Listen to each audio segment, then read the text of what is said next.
అందరికీ నమస్కారం।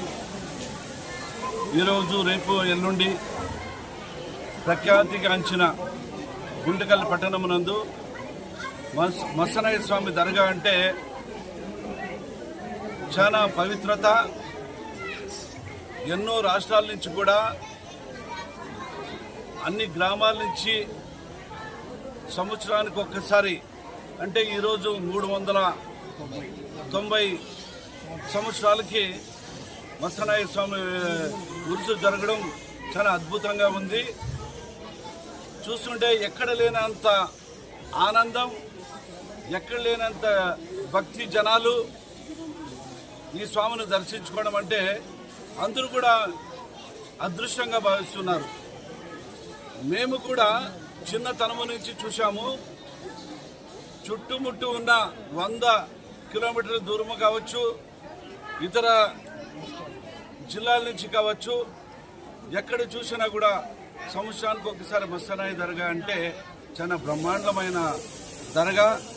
ఈ దర్గాని ప్రతి ఒక్కరు పూజించుకొని ఆయన ఆశీర్వాదం పొంది ఏది వచ్చినా సమస్య వచ్చినా ఆయన దగ్గర తెలుపుకొని వారి జీవనం గడుపుకునే రోజు అలాగే ఉంటుంది।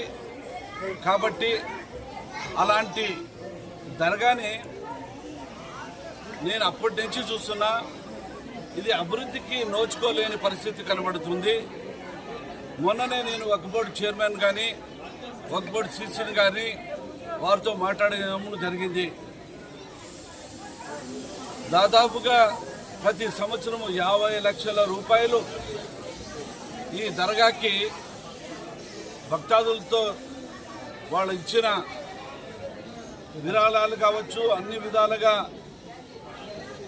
గుండీలో డబ్బు ముడుపు కావచ్చు, ఏదేమైనా దాదాపుగా 50 లక్షల పైచలుకుతో ఉంటే గత ఎన్నో సంవత్సరాల నుంచి వచ్చిన డబ్బు ఎక్కడికి పోయిందో నాకు తెలియదు। కానీ నేను ఒక మాట వక్ఫ్ బోర్డు చైర్మన్ గారికి కానీ వక్ఫ్ బోర్డు సీసీ గారికి కానీ వక్ఫ్ బోర్డు చెందిన సంస్థలు అందరికి కూడా నేను వేడుకుంటున్నా, విన్నవించుకుంటున్నా, ఏదేమైనా కూడా ఈ రోజుతో నుంచి ఈ డబ్బు బయట ఉన్న